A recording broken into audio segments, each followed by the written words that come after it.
Rencana keren Jokowi ini mampu merubah rakyat NTT menjadi lebih sejahtera.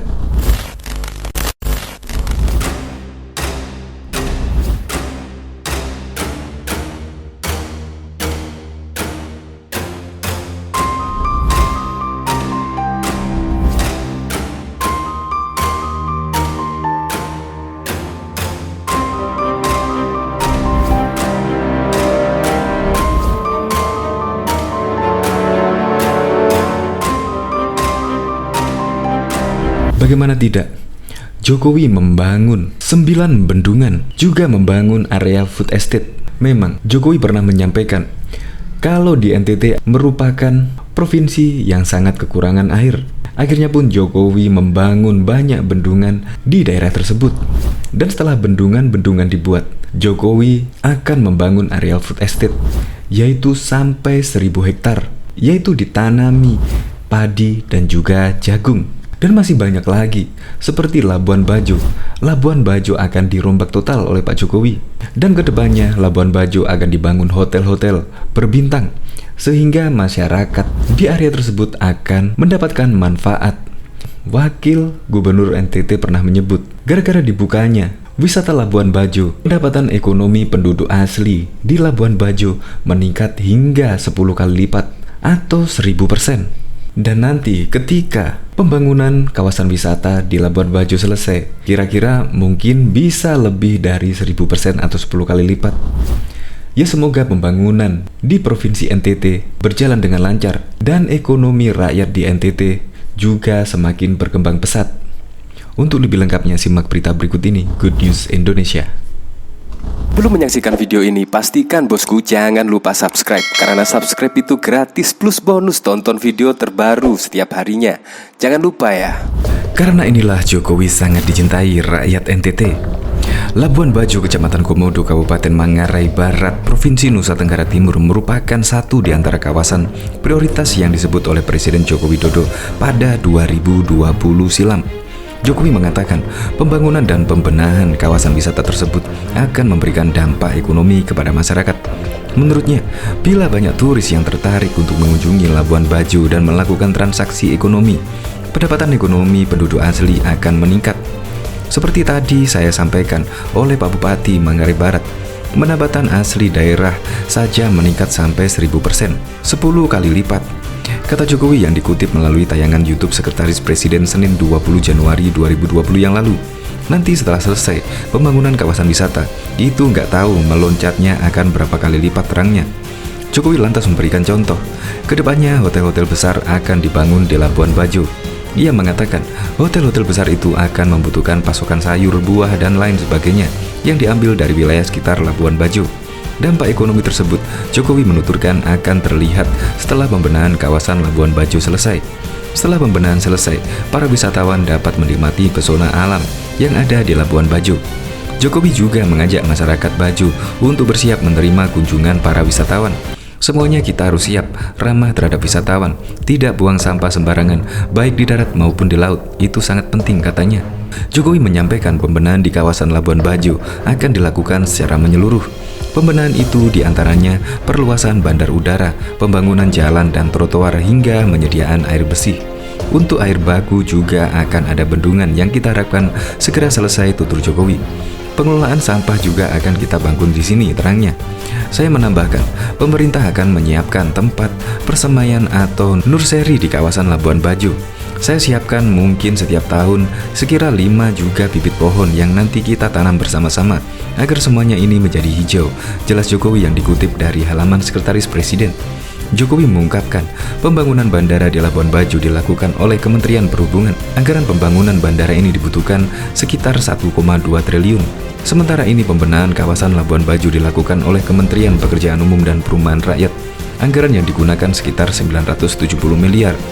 Saya nggak akan banyak omong, nanti kita lihat bersama-sama akan ada perubahan total di sini, tuturnya. Diketahui juga, Presiden Joko Widodo mendorong pengembangan lumbung pangan atau food estate di Nusa Tenggara Timur NTT. Food estate di Sumba Tengah NTT merupakan lokasi ketiga setelah pengembangan di Kalimantan Tengah dan Sumatera Utara. Kemiskinan menjadi salah satu faktor pembangunan food estate di NTT. Data yang saya miliki, 34% kemiskinan ada di sini, ujar Jokowi saat meninjau lokasi food estate di Sumba Tengah, NTT. Nantinya lumbung pangan tersebut akan mendorong upaya ketahanan pangan Indonesia. Lahan seluas 5.000 hektar akan ditanami 2 jenis tanaman pangan, di mana yang 3.000 hektar ditanam padi, kemudian yang 2.000 hektar ditanam jagung, terang Jokowi. Nantinya lahan tersebut akan ditambah untuk meningkatkan hasil panen.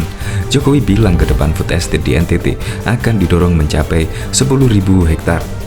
Dari lahan 10.000 hektar tersebut, seluas 5.600 hektar akan ditanami padi dan 4.400 hektar sisanya ditanami jagung.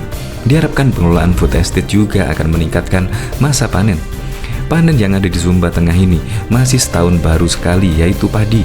Dan kita ingin mengelola agar 1 tahun bisa 2 kali panen padi dan sekali panen jagung atau kedelai, jelas Jokowi.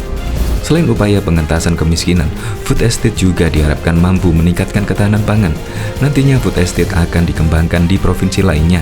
Presiden Joko Widodo atau Jokowi berjanji akan membangun 13 bendungan tambahan di NTT, sehingga total bendungan di daerah itu menjadi 20 bendungan. Hal tersebut disampaikan kepada Wakil Gubernur Nusa Tenggara Timur, Yosef Naiso, baru-baru ini. Saat datang ke NTT baru-baru ini, saya sempat berbicara dengan Pak Presiden soal penambahan bendungan. Dan Presiden berjanji untuk 5 tahun ke depan akan kasih kita bendungan lagi, sehingga jumlahnya mencapai 20 bendungan, kata Yosef di Kupang, Jumat 24 Mei 2019. Yosef memaparkan janji Jokowi itu saat memberikan sambutan pada kegiatan rapat koordinasi penanganan percepatan air bersih di Provinsi NTT di salah satu hotel di Kota Kupang. NTT memang sangat membutuhkan air dan daerah itu sudah sangat terkenal dengan kekeringan. Dari pengalaman yang Yosef peroleh waktu orang luar NTT hendak tugas ke NTT, selalu muncul pertanyaan, ada air atau tidak.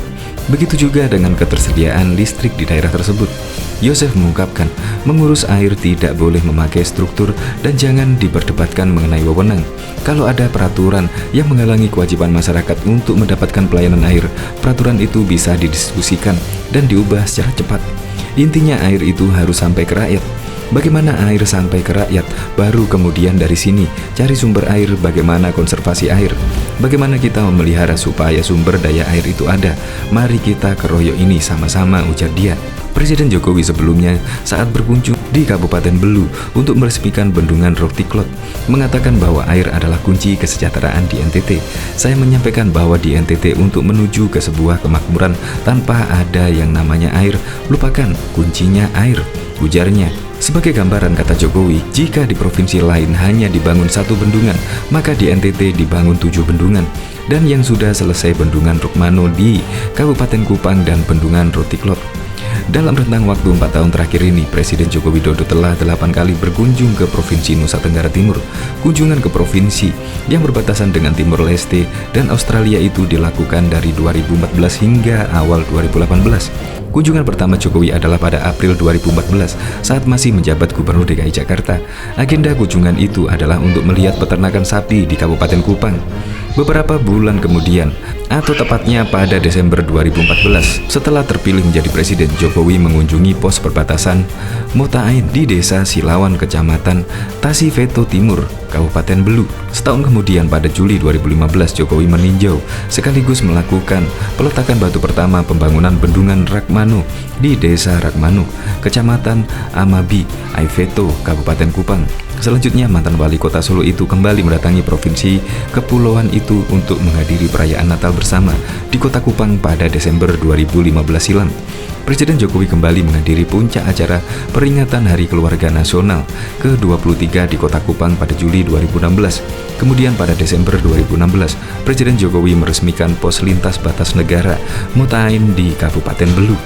PLBN Motain saat ini menjadi objek wisata baru bagi warga di perbatasan dan warga negara Timor Leste. Selanjutnya pada Juli 2017, Presiden Jokowi berkunjung ke Kabupaten Sumba Barat Daya untuk menyaksikan parade 1.100 kuda Sandalwood di Festival Tenun Ikat.